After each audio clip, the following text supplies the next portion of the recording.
Seliyikhetha ngenkani manje igumgedlela inkosi enkulu uBombela esitimela samaMpondo. Ubaba mkhulu, umkhulu womkhulu phakathi amen. Siphikelele empini yasesandlwana besisaqoqa nje senzela ukuthi umlando wonke uhlangane ukuthi uhamba kanjani ohlangothini lwenkolo kanye nohlangothi lwezimpi nokudliwa komhlaba okwaZulu neAfrika yonke. Ngoba besenzela phela iminyaka ihambisane yama-1700 nama-1800. Njengoba besidonsa indaba yomsindisi ozelwe phela phezulu lena kwelasentabazwe, owayewontanga ngqo nenkosi uDinizulu. Lokho kusho ukuthi uMayekisa yena wayewontanga kaCetshwayo. Ake silabanise naba phela abafika nale nsumansumane eyasifaka enkingeni. Lapha esithombeni uyena-ke umholi omkhulu lona uyena owokuqala omhlophe ukufika naleli vangeli. Wayesuka khona eGermany eze kuleli zwe ethunywe uKing George wesibili ukuthi azoshumayela ngaleli vangeli ngoba phela wayewuthisha. Lona-ke na umsunguli webandla lama-Anglican oyihlubuko lakhona eRoma. Wabe sezivulela elakhe ibandla ngoba edinwe nguPope wayekhona wangaleso sikhathi. Kodwa yena akazanga kuleli zwe lase-Afrika, wathumela amabhoyi akhe lawa. Ilona impela ibhoyi lakhe alithumela leli lalizinze khona lena eKapa liphethe leli bandla lama-Anglican. Lona-ke umsunguli webandla lama-St. John. Naye lona omunye wabaholi bakhona lapha e-Anglican Church, i-Methodist. Yena lo mlungu wayephethe le ngaphesheya kothukela phela eMaritzburg. Ngalesi sikhathi uJohn William Colenso ephethe ngapha kwaZulu. Lona-ke na umsunguli wawo amaWeseli, uJohn Wesley. UwaseGermany naye uphethwe khona laphaya kubo lobu bukhosi obukhulu baseBrithani. Kodwa naye akaze efike lapha, kwafika nalo ibhoyi lakhe nalo elalizinze khona eCape Town. Oyilona elaseligcotshiwe lihlezi esihlalweni liphethe wonke amabandla futhi laliyisosha. Phela iningi labo labafundisi abamhlophe abafika kuleli zwe bezosifundisa le nsumansumane yabo kwakuyiproject yamasosha. Ingakho nje uba uzwa kuthiwa nje izi-mission, isosha kuba njalo uma lithunyiwe kuthiwa linikezwa i-mission. Kwakungamasosha ayefundile engothisha ukuthi ezofundisa ngale ncwadi. Nangu futhi omunye umbhishobhi wayekhona kwela kwaZulu, lona phela osesibongweni zesilo uCetshwayo, lona kuthiwa uQelebala. Naye kwakuyinkunzi yomfundisi kodwa uyena lona wayeqhatha isilo nezimpi emise kabi isilo uCetshwayo. Ungomunye umhleli nomdidiyeli ukufa kwabantu empini yasesandlwana. Nakuyo impi kaMbuyazwe noCetshwayo wayephakathi kuyo. Benananga umngani wakhe lona kuthiwa uMatsonga ovela lapha esithombeni, owayeyisosha eliwumfundisi futhi. Ibona abaqhatha impi yasendonda kusuka.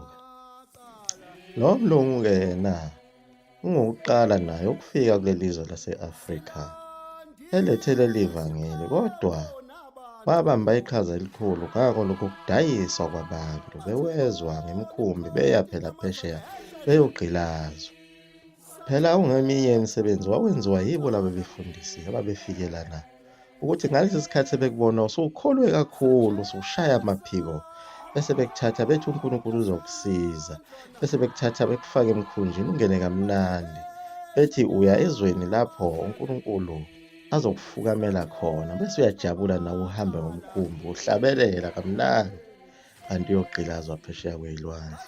Njengoba kwenzekile nje kuleli bandla leli kuthiwa elakwaSitekini khona lapha eduzane ngakoGinga Indlovu, lapho umlungu naye wayevule khona ibandla kanti udayisa ngabantu behambe bewele bephesheya beyogqilazwa. Yizo zonke-ke lezi qhoqa ngeke nokho ngiyichaza ngazinye ngazinye ezilokhu zivela khona lapha ezazithunyiwe.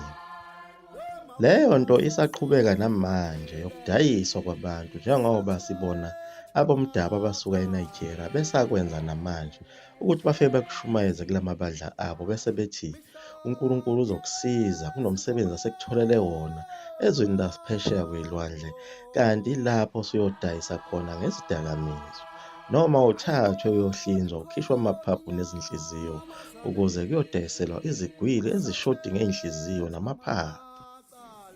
Nabo laba bantu abamnyama base-Afrika base beyithandile lento eyenziwayo labelungu, bayikopela ingako beyenza namanje kula mabandla abo.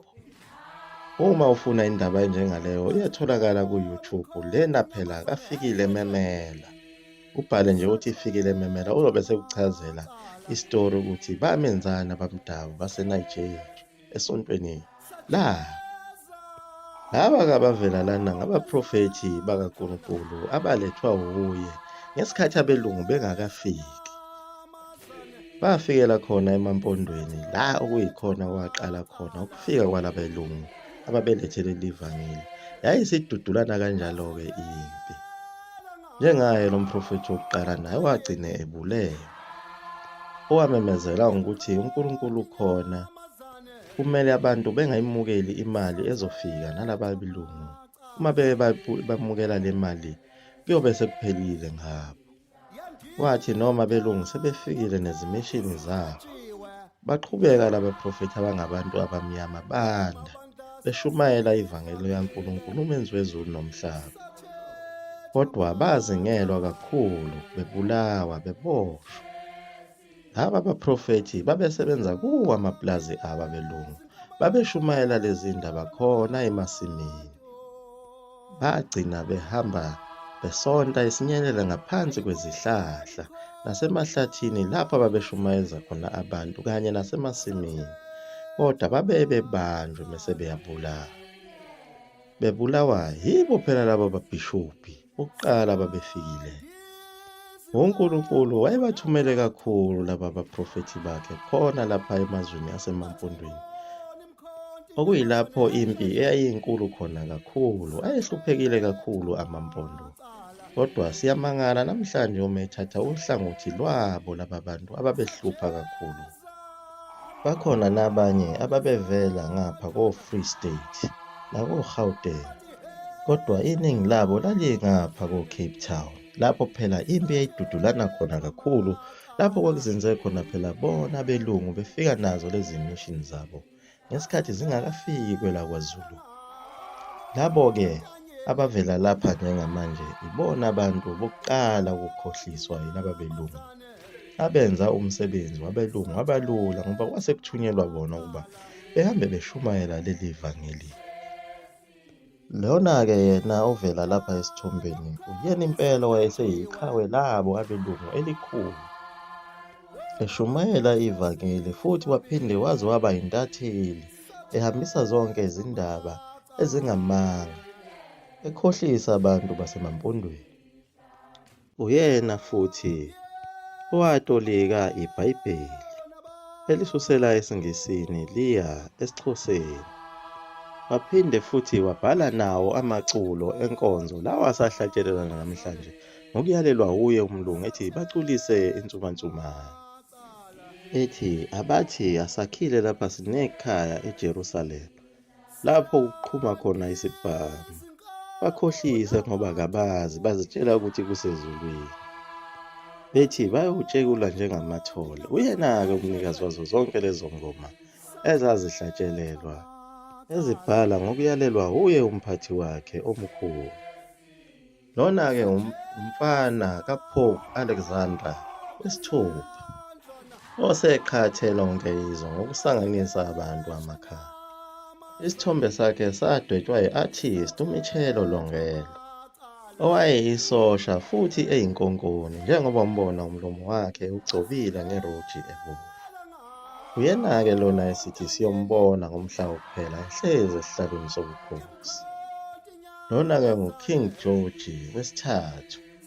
Lona wayiphila ngaso phela isikhathi salo iLembe, lapho yena uShaka wayenethemba lokuthi bayogcina behlangene naye uKing George. Lona belungu bokuqala babefike kulo iLembe oHenry Finney ababekhuluma ngaye. iyaguqa lapho ebhungudezela mzulu amafutha omkhovu u-20 onesoka phakade amen